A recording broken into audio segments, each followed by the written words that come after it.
Assalamu alaikum, урматтуу Баткен шаарынын жашоочулары жана меймандары. Баткен шаарында ушундай эт ордосу бар. Барыбыз билсек керек. Бунун жөнүндө дагы сиздерге айтып көрсөтүп берейик дедик. Бул жерде эттер, малдын бардык эттери жана кандай эттер сатылат, кандай даярдалат, кандай кесилет, сиздерге азыр көрсөтүп беребиз.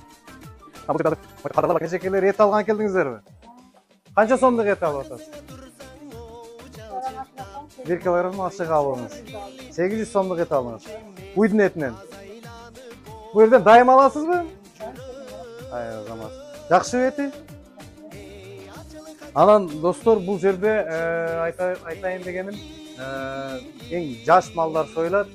Бодо малдар, нопаз дейбиз биз, нопаз, гунажын эттери, анан дагы койдун эти, эчкинин эти, балык бар экен, фарш, тоок эттери, койдун эти кааласаңыздар, бул жерде тушасы менен дагы алып кетсеңиздер болот.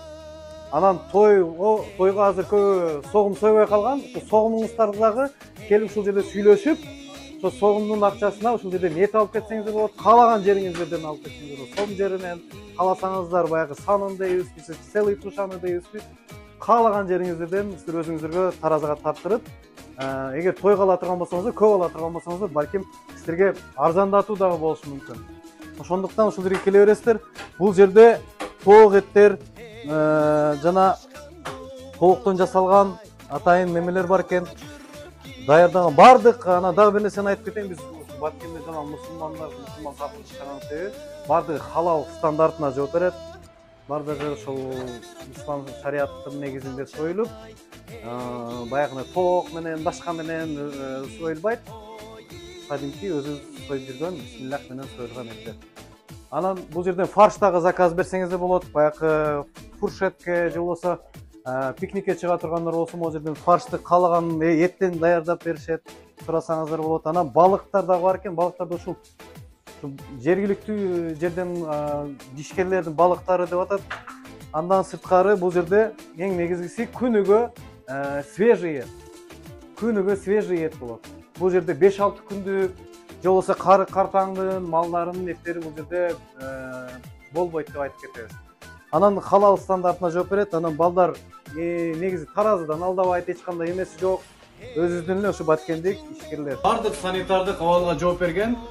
Санитардык талаптардан жана ветеринардык талаптардын баарысын аткарып, ушул жерде малдар эттери, мал эттери ушул сиздерге тартууланат.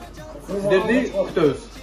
Куркулбаган кочкор муну жеген анча-мынча оору дартыга даба болуп, аттай шоу болуп кетет. Достор, бул эт ордонун дарегин билбегендерге айтып өтөйүн. Буяк жагы мынау Баткен автовокзалы азыркы. Светофордон түшүп кетсеңиздер, бул жерде дарыканадан кийин эле ушул эт ордосу. Сайдыман Ажы көчөсү ушул. Өзү көчө кыска эле, сонун ток ортосунда жайгашкан десек болот. Эт ордого келиңиздер, сиздерди күтөбүз.